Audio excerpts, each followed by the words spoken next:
And just a quick review of the JFK assassination, starting with the car, poised here in front of some what looks to be grain elevators.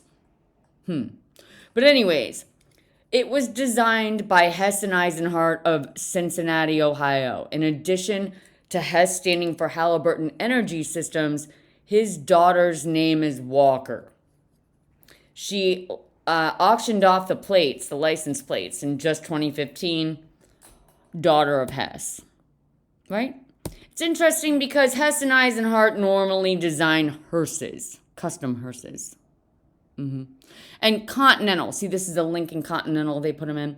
Continental Oil was the Standard Oil Company. It was the name prior to, 1911. So there's a lot of symbolism, a little bit, maybe. Symbolism. Okay, X marks the spot. That's where JFK was shot, although it's just a strange X. Looks kind of like the Iron Cross. Ever hear of it? Nazis use it. Fascists, communists. So do the Knights of Columbus. It's their pin symbol. But Lee Harvey Oswald, he actually has two identities. One of them is Alec James Hiddell, A.H., or the initials Amaretta Hess. They're used often, right? So Fair Play for Cuba Committee, that's his membership card. He becomes a member as of 5/28/1963. That's the same day it's the day before President Kennedy's birthday. Italian Carbine, Union Carbide, very much parts of the plot. Very much parts of the plot, as is every man that was associated with the JFK assassination. Ruby, Rubenstein, Jack and John. He went by Jack and John Ruby. Rubenstein is one of the partners in Schwartz, Kelm, Warren and Rubenstein. Yep. Citizens United for Bush Agenda. Just want to make sure everybody knows that's Cuba on the back end. Hess, it's always been a part of the plot long before Oswald ever came around. So have the Dunlaps of Ohio, who were targeted for being the founders of the Ohio Farm Bureau, who founded not only Landmark Inc., but Farmers Insurance. Yep. Nationwide Securities were fake shell entity, rolling up under Standard Oil. As of 1960, it was set up to liquidate Farmers Securities on the back end. So what did they do? If it ain't broke, why fix it? Just bring it back and merge Nationwide Securities with Nationwide Securities. Yep. Yeah.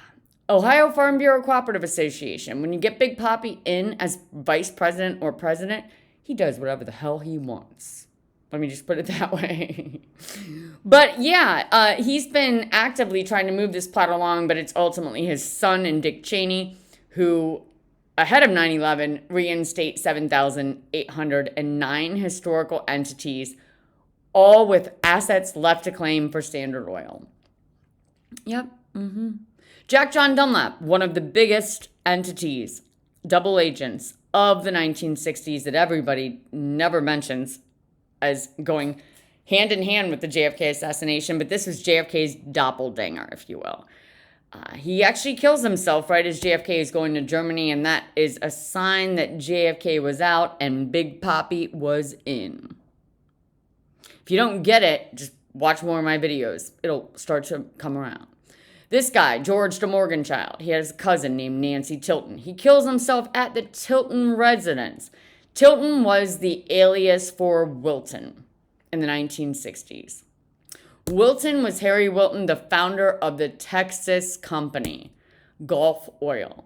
This guy was the longtime face of the Ohio Farm Bureau, first CEO of Nationwide and chairman over all Nationwide and Farm Bureau companies for 25 years. You won't find him in the history books. You won't find a lot of this information there. Why? Is because the Bush family and the industrial complex after 9/11 have been doing nothing but actively liquidating historical trusts, one of them being the Ohio Farm Bureau, Landmark, and Nationwide. Yeah. Was 9/11, did it make sense that they just attacked our buildings and brought down the World Trade Centers just because they hated us, as Americans. Seems a little far-fetched. But if you were going to take over nationwide and then, siphon the leases, i.e. deeds to the World Trade Center and take out newly instated fake policies that, just start spewing out money. If you're going to go into these estates and start siphoning mineral rights, why not siphon securities from all? And that's exactly what they did. I audited 2.99 trillion that were siphoned just ahead of 9/11. But it's Helen Wilton Stoner's identity that is annexed the same, within days of Queen Elizabeth coming to visit Joe and kicking this plot off. It's important because she now has 2 Social Security numbers. She has a Social Security number that was issued out of Ohio because she definitely had one, okay? And then she has another one out of Texas. She dies in 65, very mysteriously, the same month as her mother. And they never transfer any of her assets back to the Stoner-Steiner Trust. So they planned on 100% liquidating both assets, the Steiner-Stoner land patents, as well as the Texas company through Helen of Texas, her fake Social Security number. Now, when we think about the Farm Bureau, I love that Mr. Kurt Walker and all these guys, because, next year they're claiming that, I think it's next year. They're claiming that it's the 100th anniversary of Nationwide, and it's all wrong. I mean, it's all fake, and I'm just going to blow them apart. I'm going to blow them apart with the facts that I have.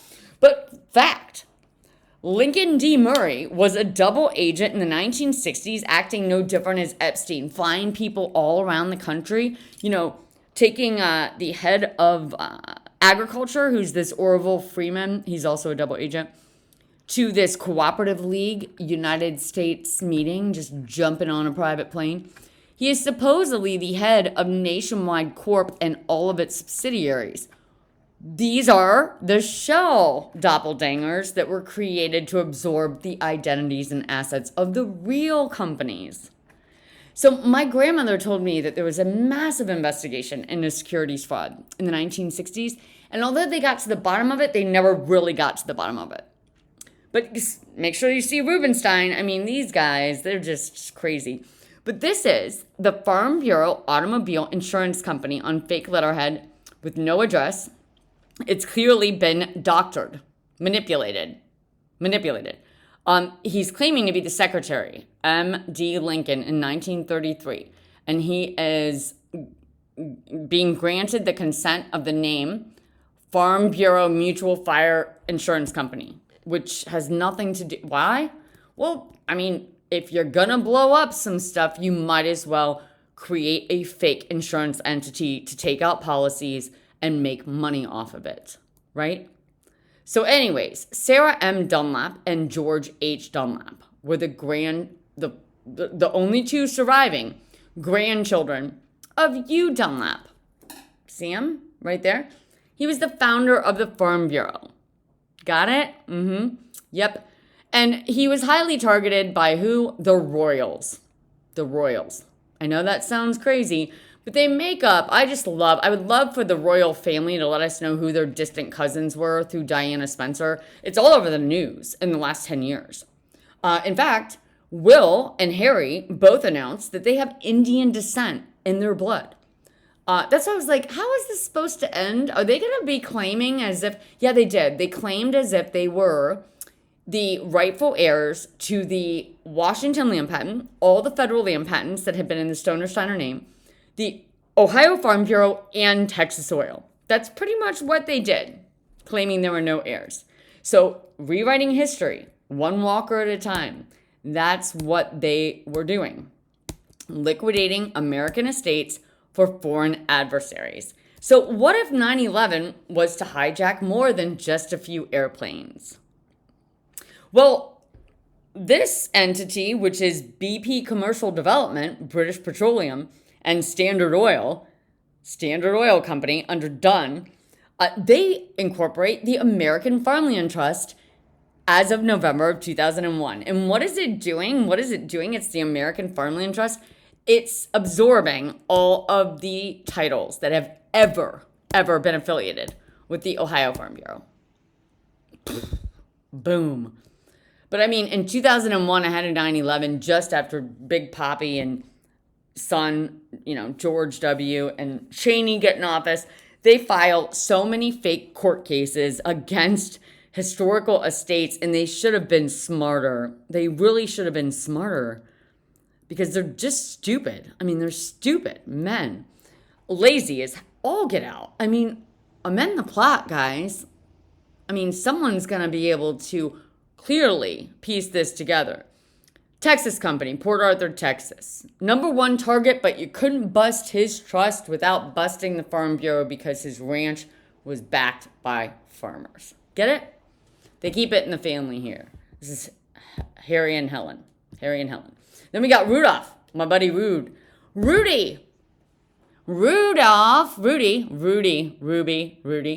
was being liquidated in the 1920s along with Samuel Dunlap.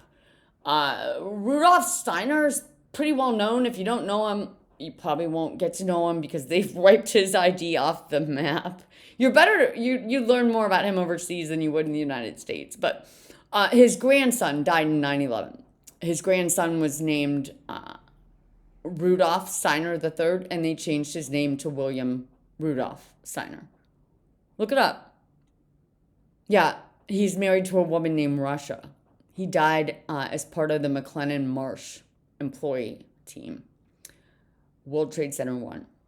But yeah, in 1925, his grandpa, Rudolph Steiner land patents are being liquidated. It's the same plot from the 1920s. Harry Wilton won his patents from Standard Oil in 1916. And it is that next year that the king and queen changed their name to Windsor. They hire Prescott Bush, or they actually threaten him to dig up Geronimo. There's a lot of really crazy stuff. George changes his name to Albert. I mean, it gets a little...